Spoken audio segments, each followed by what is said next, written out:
오늘 하나님 말씀은 디모데후서 1장 4장 1절로 8절입니다. 디모데후서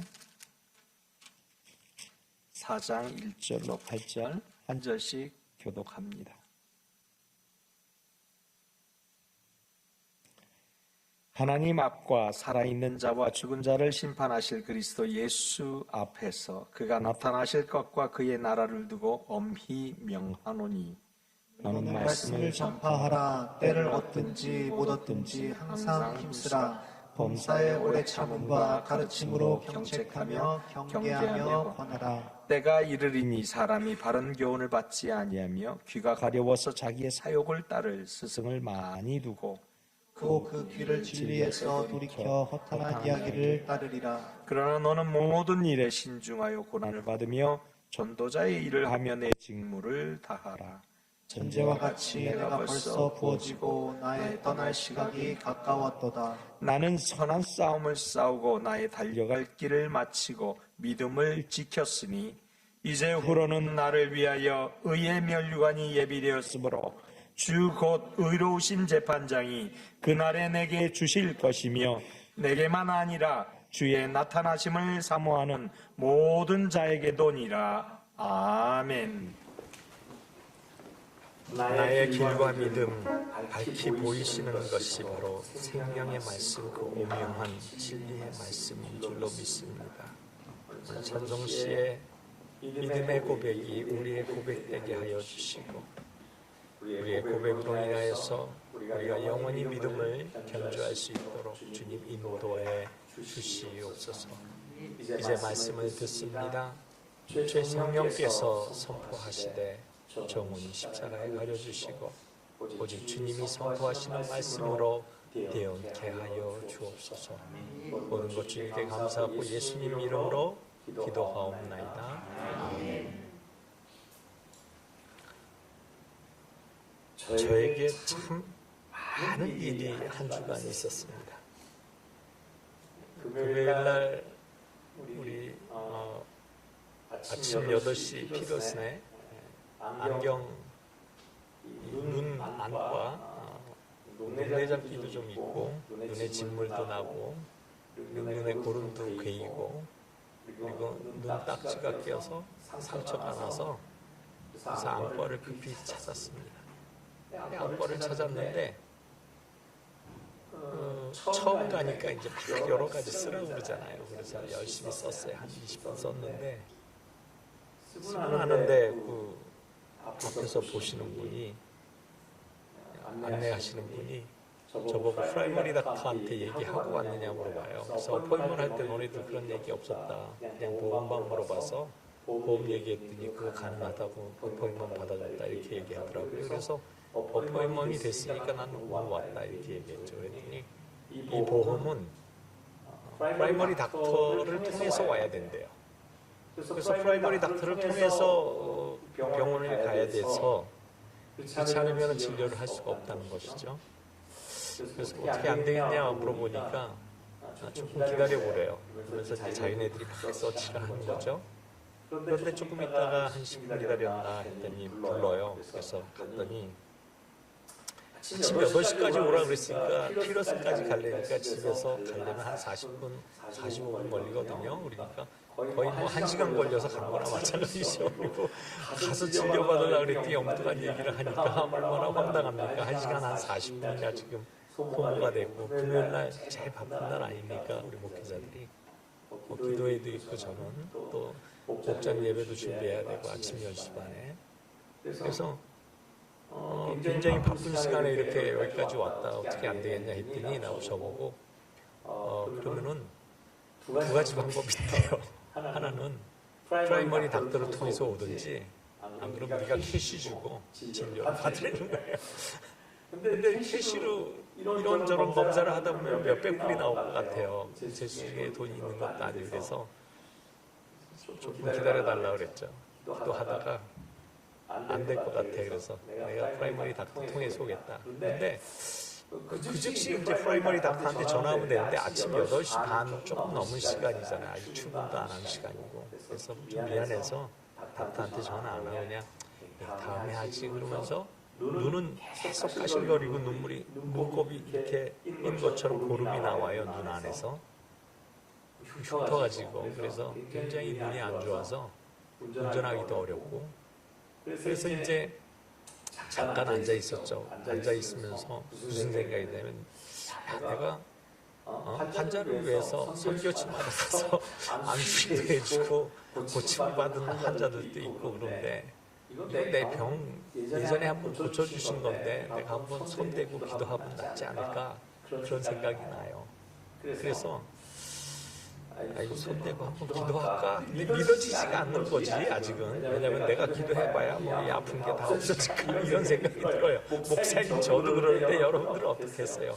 그러니까 이제 그런 생각에 뭐 미적미적 하고 있는데 뒤통수를 탁 때리는 말씀이 제게 감동으로 전해지는 거예요. 내가 너를 이 아침에 여기 왜 불렀니? 그러는 거예요. 하나님이. 그분이 분명히 하나님이었어요. 그런 음성이 들리는 것 같아요. 너를 부르니까 이 바쁜 시간에 너를 왜 불렀겠느냐 이 말이죠. 너 기도하면은 고쳐진다라는 그런 확신이 조금씩 들기 시작하는 거예요. 하나님이 부르셨으니까 책임을 져주시겠죠. 의사를 보던 안 보던. 그렇죠? 아멘? 어떻게 됐겠습니까? 눈에 손을 대고 차에 가가지고 기도를 했어요. 하나님 이 눈 고쳐주세요. 그리고 기도를 했는데 한 30분이 눈물이 나오더라고요. 근데 이게 고쳐지는 건지 아닌지 잘 모르겠어요. 이렇게 막 계속 허물 같은 게 벗겨지는 것처럼 눈에 휴지를 이만큼 가지고 다니거든요. 왜냐하면 계속 이게 마들마들거리고 좀 아파요. 그래서 눈을 계속 이렇게 대고 다닌다고. 그런데 그 휴지를 이만한 휴지를 다 썼어요. 다 쓰고 그리고 눈을 한 30분 정도 울었을까 눈을 떴는데 가만히 있으면 눈물이 쭉 떨어져요. 그런데 그 현상이 오늘 아침까지 계속됐거든요. 근데 아침에 단단에 딱 서니까 지금 눈물이 안 나오네요. 어쨌든 딱 했는데 작은 글씨들이 보이기 시작하는 거예요. 할렐루야. 그랬더니 깨끗한 거예요. 간판인 거 보고. 글씨가 완전히 2.0으로 돌아온 것 같아요. 멀리 있는 것까지 잘 보이는 거예요. 그래서 야 이게 웬일이냐. 그러면서 제 아내가 전화가 왔어요. 어떻게 됐어요? 진료받은 건 어떻게 됐어요? 이제 제가 괴로워하니까. 그래서 내 기잖아요 말이. 그래서 집에 가서 얘기할게. 그래서 신나가지고 혼자서 찬양 부르면서 막 가는 거예요. 그런데 눈에서는 눈물이 떨어지는 것도 모르고 봤더니 바지에는 눈물이 좀 떨어졌더라고요. 그날 우리 목장 예배 때 간증하고 그리고 또 저녁 금요 기도회 때 간증하면서 안경을 내가 썼는지 벗었는지 잘 모르겠는 거예요. 그리고 금요 기도회가 있어가지고 또 매주 금요 기도회를 하는데 기도회 찬양하고 하는데 내가 안경을 썼는지 벗었는지 또 모르는 거예요. 그래서 안경은 결국 금요일날 잃어버렸습니다. 안경도 잃어버리고 그런데 잃어버린 게 하나도 아깝지가 않은 게 다 보이니까. 할렐루야. 여러분들의 얼굴이 선명하게 보인다. 저 끝에 우리 김태건 전도사님, 우리 오찬석 목사님 지금 안경 끼고 눈 딱 지그시 감고 있는 것까지 보여요. 할렐루야. 이게 눈이 좋아졌어요. 할렐루야. 제게만 있는 일이겠습니까? 여러분에게도 그런 일이 일어날 줄 믿습니다. 한두 번 있는 일이 아니니까 여러분 놀라지도 않는 것 같으니까 그만 말씀 전하겠습니다. 어쨌든 저는 수지 맞았어요.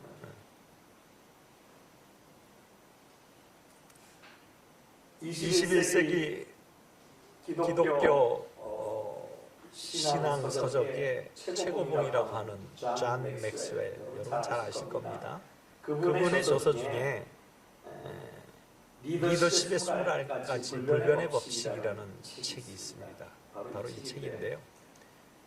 존 맥스웰 목사님이 제가 이 책을 다시 꺼내서 이렇게 보니까 1999년에 기록한 책이더라고요. 그러니까 이게 한 4, 5년 됐죠, 지금. 그런데 요즘 이제 다시 제가 읽고 있는데, 이 맥스웰 목사님께서 이 책에는 지도력은 곧 영향력이다라고 얘기합니다. 이걸 다른 말로 이분의 표현으로 다시 만들어서 말씀드리자면 뛰어난 지도력은 그 영향력이 후대까지 지속된다라고 얘기합니다. 미국의 전통을 따르는 장례식장에 가보면 유족들과 참석한 사람들 중에서 몇몇 분들이 나와서 이야기를 합니다. 그분 고인을 기리는 말을 하는 거죠. 근데 그 말 가운데 인생에 대해서 한마디씩 하는 거죠. 그분의 인생에 대해서. 왜 이 얘기를 하느냐?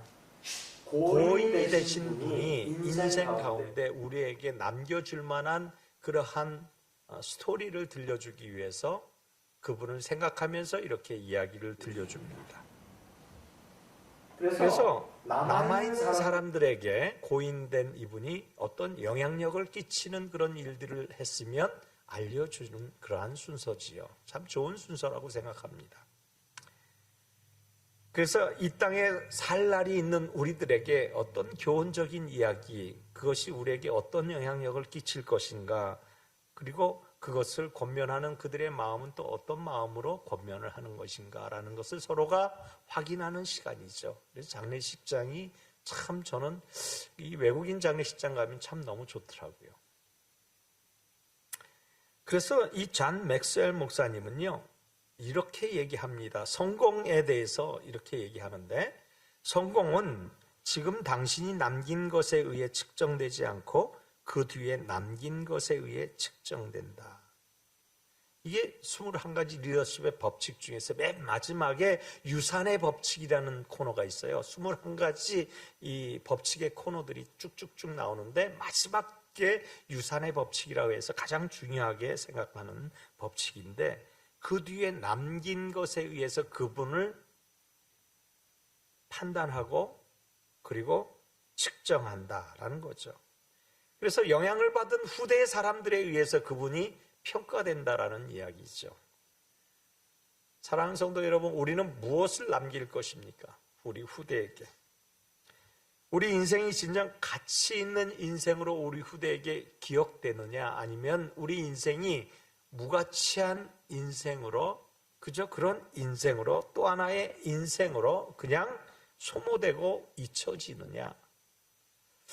우리 크리스찬으로서 생각해 봐야 할 아주 중요한 문제라고 생각합니다. 그래서 오늘 본문은 디모데 전서 후서를 기록한 이 사도 바울, 이 사도 바울이 순교하기 직전에 기록한 책입니다. 로마 감옥에서, 그리고 자기의 순교를 예감하고 기록한 책이지요. 따라서 오늘 이 디모데 후서는 바울이 유언 작품이라고 이야기해도 과언이 아닙니다. 성서 신학자들이 본 디모데서를 평가하기를 이렇게 평가합니다. 하나님이 지금까지 만드신 가장 위대한 인물 중에 한 사람의 유언서이다 라고 얘기합니다. 이제 디모데 전서를 바울이 보냈지 않습니까? 디모데에게. 그리고 난 다음에 이 디모데 후서를 다시 쓰게 된 것은 다른 이유가 아닙니다. 사랑하는 제자에게, 사랑하는 후계자에게 자신의 죽음을 직감하고 마지막으로 한 말씀 더 하고 싶어서 마지막 의사 전달 과정에서 디모데 후서가 탄생하게 됩니다. 그래서 자신이 최종적으로 기록한 최후의 유서다라고 생각하시면 좋겠습니다. 그리고 또 자신이 병든 것과 제수로서의 사건을 겪어가면서 자신을 돌봤던 사람들이 다 가버립니다. 최종 판결이 유리하게 작용하지 않을 것 같은 그런 생각들을 갖고 있는 자기의 측근들이 다 없어져 버립니다. 그리고 사형 판결 직전에는 아무도 남아있지 않습니다. 그런데도 불구하고 바울은 자신에게 섭섭함을 이 본서에다가 표현해내지 않고 펜을 강력하게 들었습니다. 그리고 하나님의 거룩한 영감으로 인하여서 기록을 해나가는 서신서라고 할 수 있겠습니다. 제가 오늘 왜 이 사도 바울의 유서와 같은 이 격려와 교훈의 글을 가득한 디모데후서의 마지막 장인 4장 1절로 8절의 말씀을 오늘 본문의 말씀으로 택하였는가? 오늘 가정의 달과 어린이 주일에 못지않는 이상한 제목과 같은 최후라는 경주자의 최후라는 이상한 제목으로 이 말씀을 선택했는가? 유언을 남기는 것은 누구에게 남긴 겁니까? 후대에게 남기는 것입니다. 목회 서신인 온 이 디모데서는 바로 유언서와 같이 후대에게 남겨진 영적 아들 디모데, 현재와 미래를 열어갈 다음 세대에게 남겨줄 유산으로 남겼기 때문에 우리들의 남겨져야 할 유산이 무엇인가 이 어린이 주일에 생각해 보기 원해서 이 말씀을 선택한 것입니다. 우선 본문에 보면 사도 바울이 평생 헌신했던 소중한 가치에 대해서 얘기하고 있습니다. 디모데 전서와 후서를 마지막으로 마무리하는 오늘 4장 1절로부터 8절까지 시작하면서 자신이 가장 목회에서 가장 중요하게 생각했던 소중한 가치를 이야기하고 있는데 그 소중한 가치에 대해서 오늘 본서 4장 1절로 2절은 이렇게 기록하고 있습니다. 하나님 앞과 살아있는 자와 죽은 자를 심판하실 그리스도 예수 앞에서 그가 나타나실 것과 그의 나라를 두고 엄히 명하노니 너는 말씀을 전파하라. 때를 얻든지 못 얻든지 항상 힘쓰라. 범사의 오래 참음과 가르침으로 경책하며 경계하여 뭐하라? 권하라.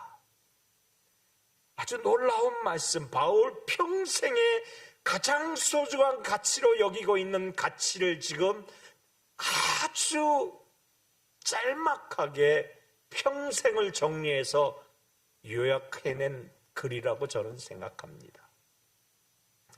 영적 아들 디모데에게 비록 하는 말씀이지만 그러나 이 말씀은 디모데라는 영적 후계자, 다음 세대, 현재의 지도자지만 다음 세대, 차세대 지도자인 디모데에게 이와 같은 훈계성 권면을 하는 것은 다름 아닌 다음 세대를 위한 하나님의 말씀을 들려주는 것이다 라고 생각합니다. 그래서 오늘날 우리에게 들려주시는 바울의 다음 세대를 위한 하나님의 말씀으로 받기를 소망합니다.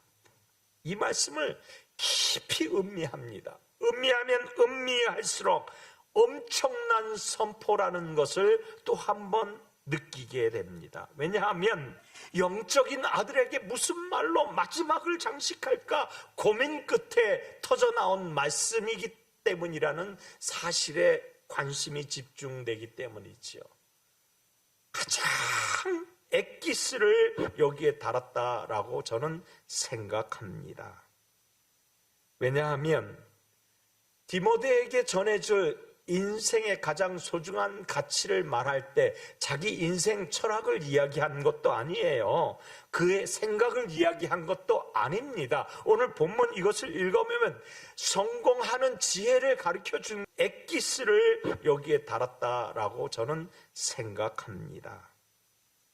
왜냐하면 디모데에게 전해줄 인생의 가장 소중한 가치를 말할 때 자기 인생 철학을 이야기한 것도 아니에요. 그의 생각을 이야기한 것도 아닙니다. 오늘 본문 이것을 읽어보면 성공하는 지혜를 가르쳐준 엑기스를 여기에 달았다라고 저는 생각합니다. 왜냐하면 디모데에게 전해줄 인생의 가장 숨을 붙드는 신앙, 이것에 대해서 지금 얘기하고 있는데 그 말씀을 붙드는 신앙의 유일한 길이 무엇이냐? 바로 하나님 말씀이라는 거예요. 성경을 현 세대와 차세대의 다음 세대의 마음속 깊은 곳에 자리 잡게 하는 것, 이것을 아주 요약해서 말씀해 놓은 거라는 이야기죠. 하나님의 말씀을 가슴에 자리 잡게 해야 한다는 이 말씀을 이렇게 이야기한 것이에요. 그래서 그들의 가슴 속에, 다음 세대 그들의 가슴 속에 하나님의 말씀을 하나님의 말씀으로 믿게 할 수 있는 그러한 은혜, 심겨질 수 있도록 하는 그런 능력. 그래서 하나님의 말씀을 들리고 선포할 때 그들의 귀에는 하나님의 말씀으로 들려지도록 하는 것이지요. 그리고 그들의 말씀을 들을 때 들려지고 믿어지고 그리고 행하고 싶어지도록 말씀을 정리해서 요약해서 권면해서 교훈하라는 이러한 말씀, 바로 혼심의 힘을 다하여 사역을 하라는 바울의 권면의 말씀, 이것이 목회 사역의 본질에 해당하는 그러한 말씀입니다. 바로 우리 신앙생활의 본질에 대한 이야기지요. 그래서 오늘 본문 2절에 보면 세 가지 중요한 포인트가 나오는데 노란 글씨로 칠해놨습니다. 말씀을 전파하라. 두 번째는 뭡니까? 항상 힘쓰라. 세 번째는 또 노란색이 뭡니까? 권하라. 전파하라, 힘쓰라, 권하라. 이 말은 다음 세대에게 늘 목회 이 사역을 하는 사람들에게 있어서는 교과서와 같은 말씀입니다. 반복적으로 하나님의 말씀이 심겨지도록 항상 말씀 전파하기를 힘써야 되는 거예요. 그리고 거기에 따라서 권면할 수 있어야 한다라는 그러한 말씀을 이렇게 풀어내고 있는 것입니다. 여러분 가만히 이 말씀을 또 묵상해 보세요. 바울이 디모데의 상황을 지금 간파하지 못하고 엉뚱한 얘기, 강력한 얘기만 계속해서 얘기해야 되는 겁니까? 들을 수 없는 상황인 그러한 디모데의 상황이 혹시는 있지는 않은지 살펴보지도 않은 채 이렇게 강한 말씀으로 권하고 있는 것은 아닌지 의심이 되지 않습니까? 이 말씀을 받을 때 디모데의 마음이 어떠할는지 그런 생각은 혹시 안 해보고 이 말씀을 적었을까요? 저는 여기에서요, 바울은 현재 그의 디모데의 그 사역에 있어서 가장 어려운 그러한 시간을 보내고 있다라는 그 사실을 바울은 누구보다도 잘 알고 있었다라고 저는 생각합니다. 왜냐하면 그 다음 절과 그 다음 절에 이렇게 얘기를 하고 있는 거죠. 3절로 5절에 때가 이르리니 사람이 바른 교훈을 받지 아니하며 귀가 가려워서 자기의 사욕을 따를 스승을 많이 두고 또 그 귀를 진리에서 돌이켜 허탄한 이야기를 따르리라. 그러나 너는 모든 일에 순종하여 고난을 받으며 전도자의 일을 하며 내 직무를 다하라. 그렇습니다. 목회는 고통스럽다라는 이야기를 해대고 있는 것입니다. 목회는 고통스러운데 고난을 받으며 전도자의 일을 하며, 고난을 받아도 개의치 말고 전도자의 일을 해야 한다. 그리고 나아가서 내 직무, 목회의 직무, 성도의 직무를 다해야 한다라고 권면하고 있는 것을 보면 그렇습니다. 지금 녹록지 않은 목회 환경을 거치고 있는 디모데를 분명 겨냥하여서 이 말씀을 해주시고 계신 것입니다. 여러분, 인간의 삶은요, 바다 위를 항해하는 배와 같다라고 이야기들을 많이 합니다. 여러분, 인생의 좌표가 그려지면 바다 위에 있는 배는 무엇을 보고 그 좌표를 향해서 나아갑니까? 인생의 나침판을 가지고 있어야 그 좌표에 도달할 수가 있는 것입니다. 그러면 인생의 좌표인 이 좌표인 목표를 향해서 도달하려는 나침판이 과연 무엇이겠습니까? 이 나침판이 과연 우리들의 선진들은 무엇으로 알고 이 나침판을 삼았겠습니까? 바로 근본을 전수해 주시는 하나님 말씀인 줄로 믿으시면 아멘 합시다. 세상에는 타이밍이 중요하다고 얘기해요. 타이밍. 여러분, 집을 살 때도 타이밍이라고 하잖아요. 매매할 때도 타이밍이고요. 뭐 보석을 살 때나 무슨 주식을 살 때도 타이밍이라고 그러잖아요. 그리고 자녀들이 공부할 때, 쉴 때, 뭐 할 때도 타이밍이라고 얘기합니다. 그렇습니다. 여러분, 사람들은 다 타이밍을 얘기합니다. 그런데 이 타이밍이 우리 믿는 자에게도 과연 옳은 말일까요? 어쩌면은 옳을 수도 있겠다라는 생각을 전혀 하지 않는 것은 아닙니다. 그런데 우리 믿는 자들에게는 분명하게 제가 강한 어조로 말씀드립니다만 절대로 타이밍이라는 것은 없다라는 것이 우리 신앙생활하는 믿음의 사람들이 가져야 할 사고인 것입니다. 우리 인생의 타이밍이 존재하지 않습니다. 카이로스의 그 시간은 오직 하나님의 시간만 존재할 뿐입니다. 하나님이 우리를 인도하시고 이끌어 가시기 때문에 오직 하나님의 시간만 존재하더란 이야기입니다. 즉 하나님의 말씀을 선포할 때 정해진 때가 있는 것이 아니다라는 이야기입니다. 그래서 2절에 때를 얻든지 못 얻든지, 그리고 3절 시작하면서 때가 이르렀다라고 얘기를 하고 있는 것이죠. 때는 하나님이 때라고 얘기하시는 그 때가 바로 지금의 때인 것입니다. 우리가 얘기할 때 타이밍은 결코 존재하지 않습니다. 그러므로 오늘 디모데에게 나침판의 시계를 언제라고 얘기를 하고 있습니까? 지금 그 타이밍이 어느 때라고 얘기를 하고 있다고요? 바로 지금이라고요. 그 어느 때든지 바로 지금이 바로 그때라는 사실을 믿으시면 아멘 합시다. 때를 얻든지 못 얻든지가 바로 지금 때인 것입니다. 바로 지금의 이 때를 하나님은 가르치고 계신 것입니다.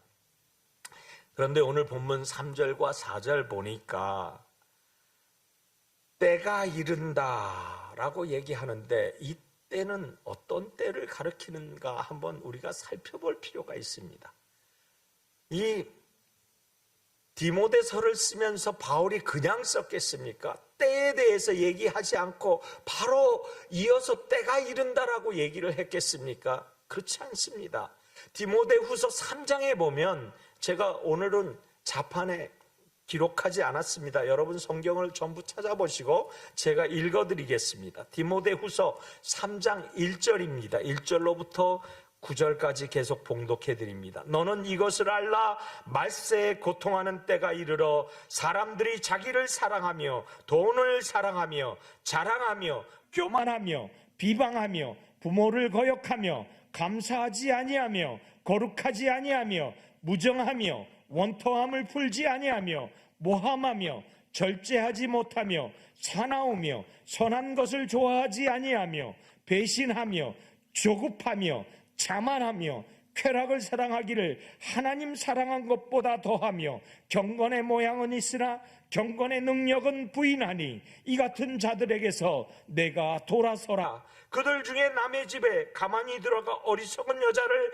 유인하는 자들이 있으니 그 여자는 죄를 중히 지고 여러 가지 욕심에 끌림 받아요. 항상 배우나 끝내 진리의 지식에 이를 수 없느니라.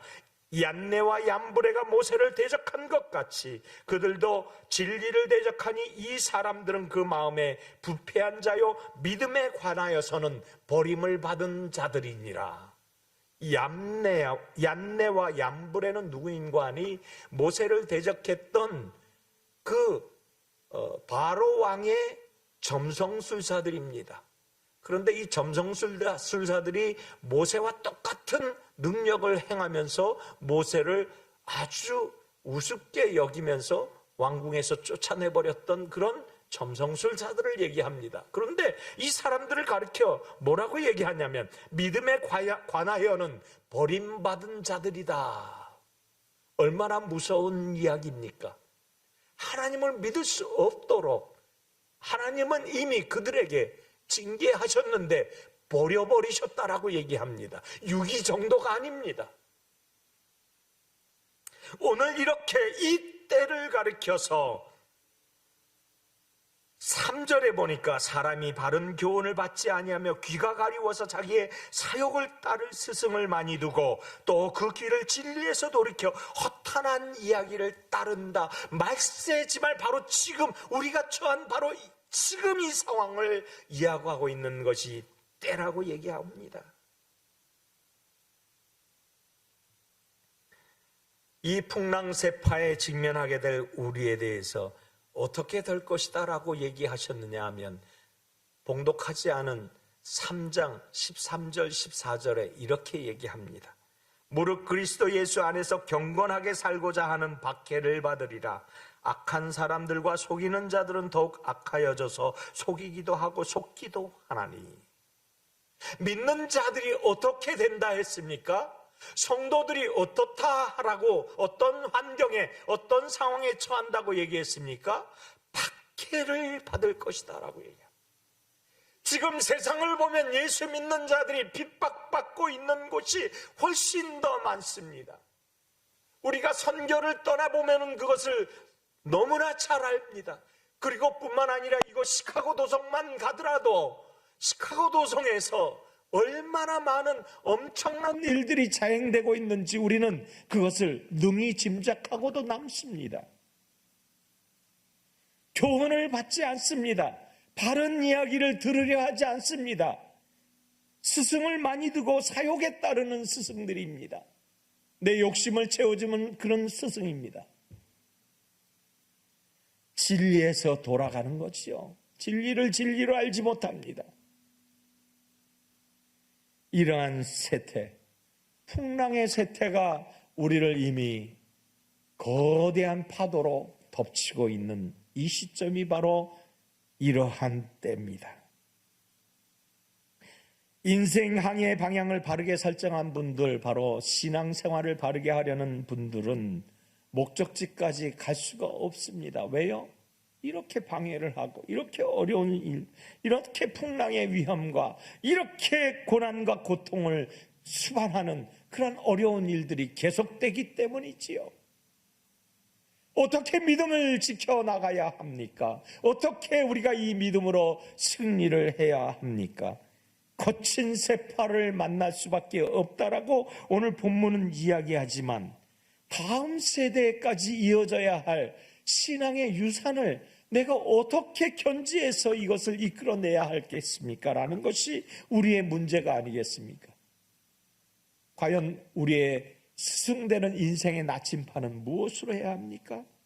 그래서 오늘 본문을 시작하기 바로 직전에 디모데후서 3장 14절 15절엔 이렇게 이야기하고 있습니다.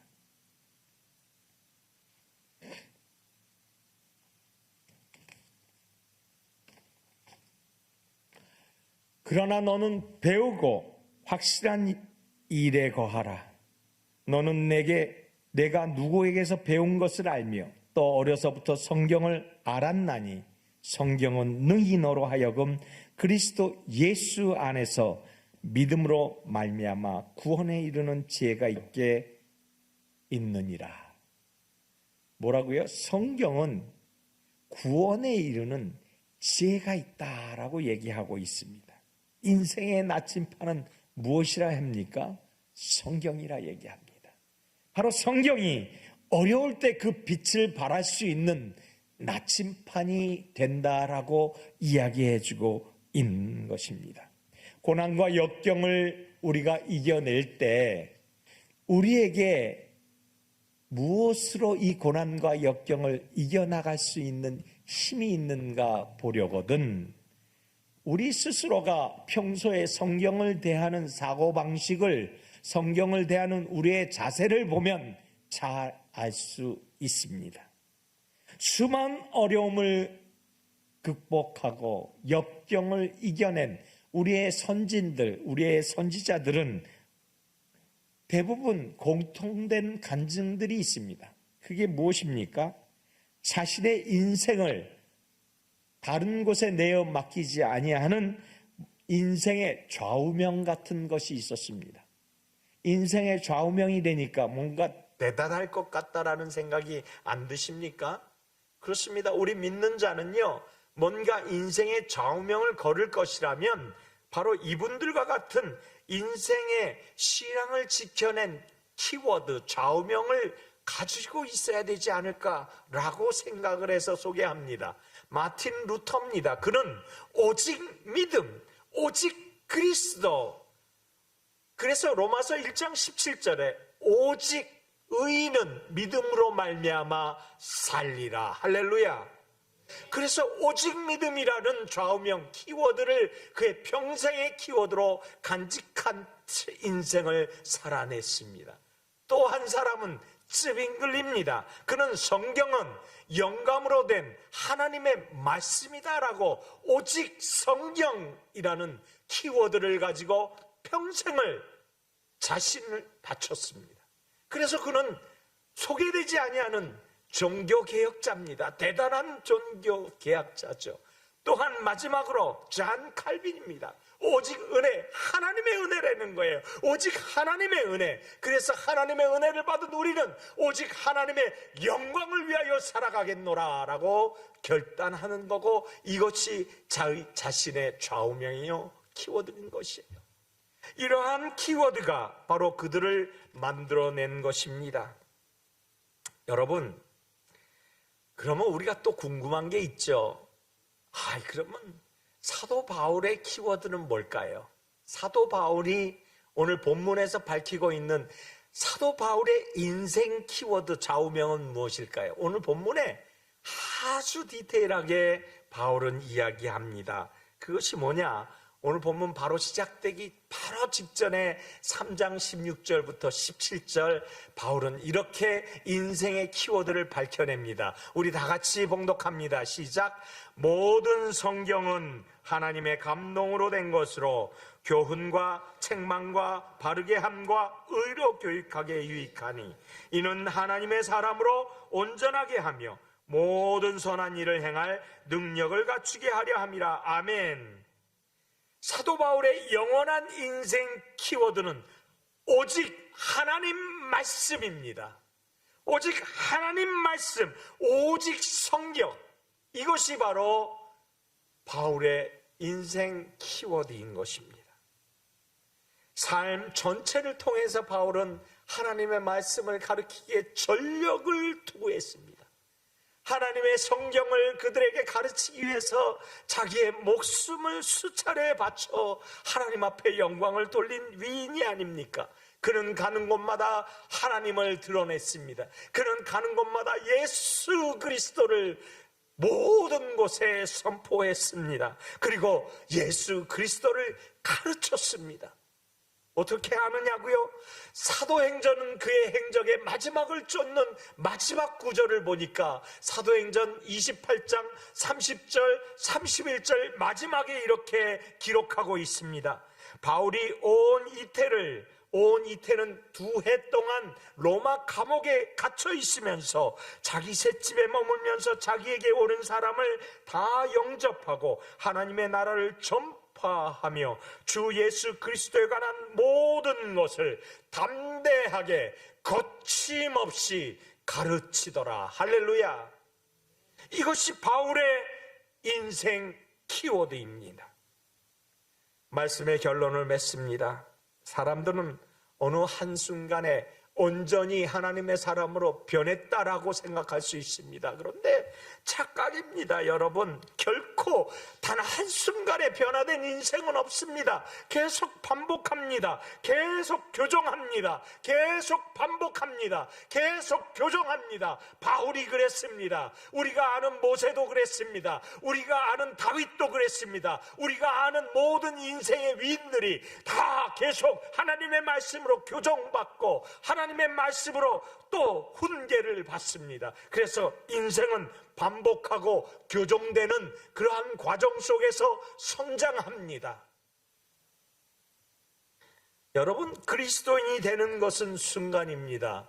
그러나 결코 영향력이 있는 그리스도인은 단 한순간에 만들어질 수 없습니다.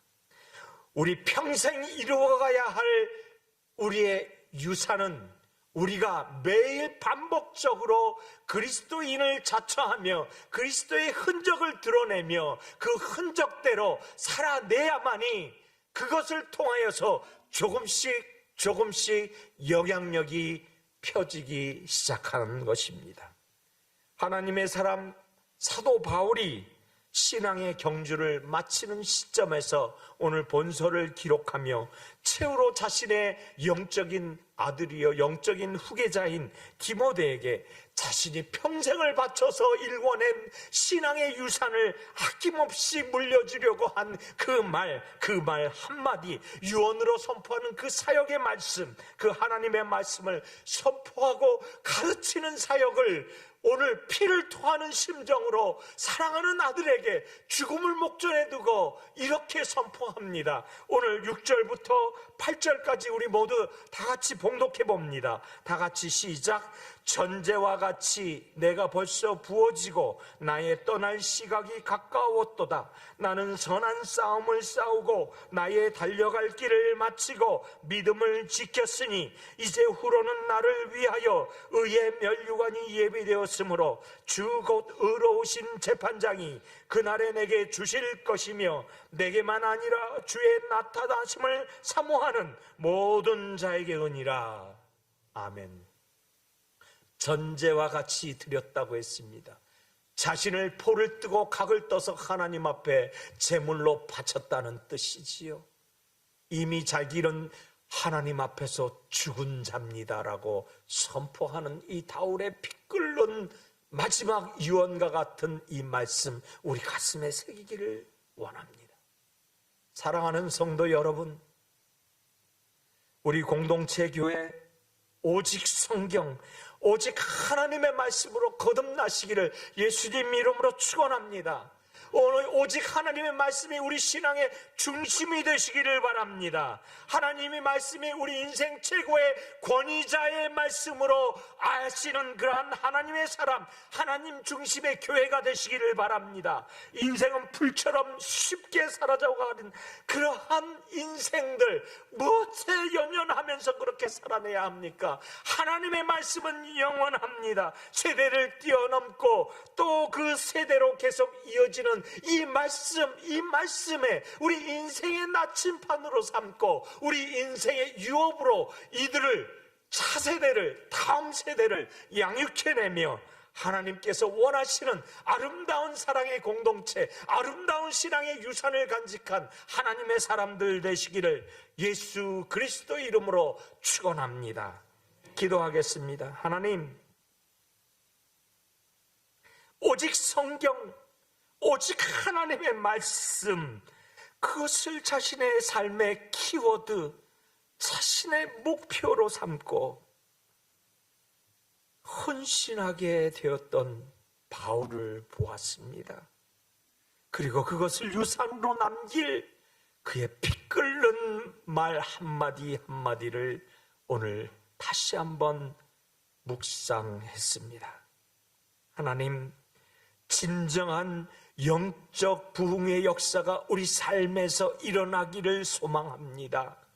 하나님을 부여잡고 말씀을 부여잡고 내 인생 주 앞에 드리리다 고백하며 참으로 뛰기도 하고 걷기도 하는 우리의 인생들 되게 하여 주셔서 우리의 다음 세대, 우리의 자녀 세대들이 주의 말씀을 목숨보다 소중하게 알아갈 수 있는 그러한 믿음의 영향력을 우리 모든 세대에게 끼치게 하여 주시옵소서. 우리의 삶, 피 끓는 마음으로 선포한 바울과 같이 우리 후세에게도 이러한 말을 유언으로 남길 수 있는 믿음의 용장들 되게 하여 주시옵소서. 예수님 이름으로 기도하옵나이다. 아멘.